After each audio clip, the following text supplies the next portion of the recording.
Anda harus belajar dalam kondisi apapun, saat anak Anda melakukan perilaku apapun, Anda harus belajar tetap tenang.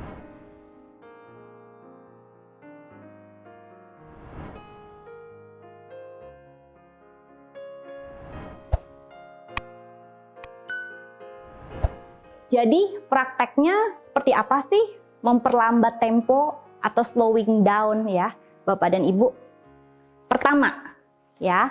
Pertama dan utama, seperti yang tadi saya sudah berkali-kali katakan, kita orang tua tenang dulu.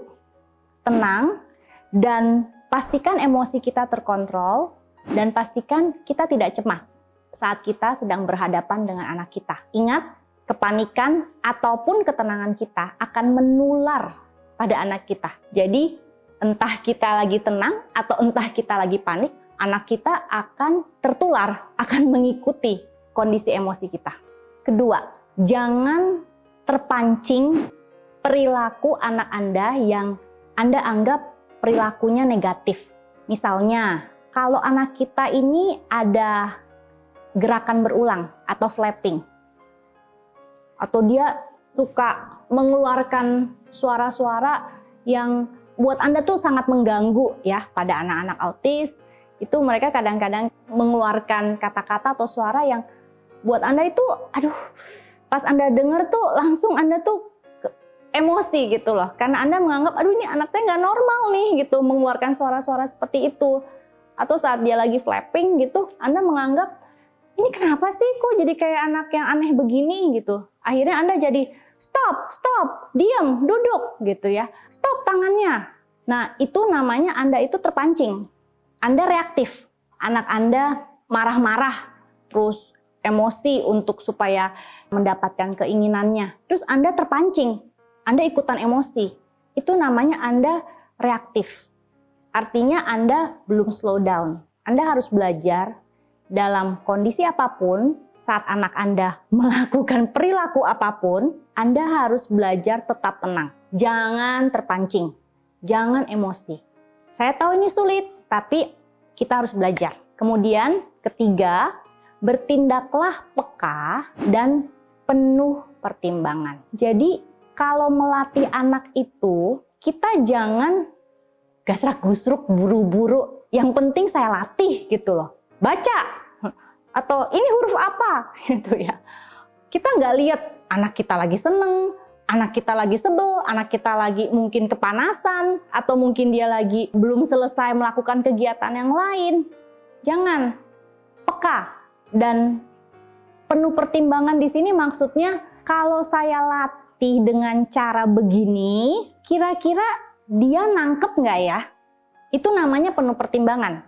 Jadi bukan dari sudut pandang saya saja sebagai orang tua, tapi saya belajar memahami sudut pandang anak saya. Kalau saya ngomongnya dengan kalimat yang panjang-panjang, ayo kamu harus makan, habiskan secepatnya. Itu dia ngerti nggak ya? Atau mungkin kalimat saya tuh harus cukup pendek saja supaya dia nggak bingung maksud saya. Itu namanya penuh pertimbangan. Jadi yang ketiga, poin ketiga, untuk bisa slowing down, untuk bisa memperlambat kecepatan kita perlu melatih diri kita peka. Peka terhadap level kemampuan anak dan terhadap kondisi emosinya. Ya, jangan anak kita itu lagi bete, lagi sebel, terus kita terus aja kita latih, kita nggak peduli dia seneng atau sebel gitu ya. Jangan. Jadilah orang tua yang peka dan penuh pertimbangan.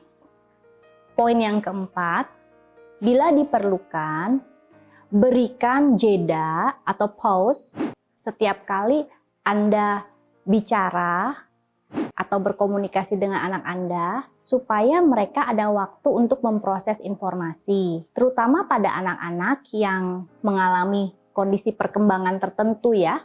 Cara mereka memproses informasi itu tidak sama dengan anak-anak lain yang kita bilang neurotypical, yang tidak ada masalah ya dalam memproses informasinya. Ada anak-anak yang autis atau ADHD itu yang dia butuh waktu cukup lama untuk memproses perintah atau untuk memahami apa yang kita katakan pada dia. Mungkin kalau anak lain itu bisa langsung ngerti gitu ya, bahkan kita belum ngomong, kita baru nunjuk, mungkin kalau anak lain itu bisa langsung paham, tapi pada anak-anak autis, ADHD, atau Down syndrome, itu mungkin mereka kita perlu memberikan jeda atau pause. Jadi misalnya kita bilang, ayo diikat tali sepatunya.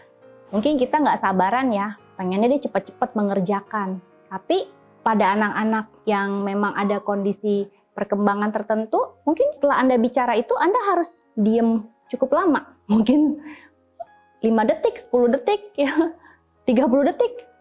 Tunggu aja, kenali berapa lama anak kita bisa memproses informasi, bisa memahami informasi atau instruksi yang kita berikan. Jangan dikejar-kejar, jangan diburu-buru ya. Jadi gunakan jeda atau pause. Maksudnya ketika kita bicara, diem aja dulu. Misalnya kita ajak dia ngobrol ya, kita bilang, wah bunganya bagus, warnanya indah. Terus kita diem tuh, kita diem aja. Kita tunggu dia memberikan respon.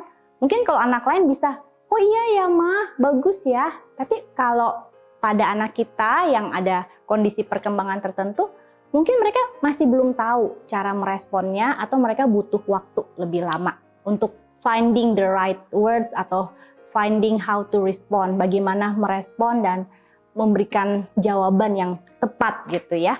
Jadi berikan jeda atau pause. Ikuti terus sosial media Tanam Benih untuk mendapatkan video-video parenting lainnya.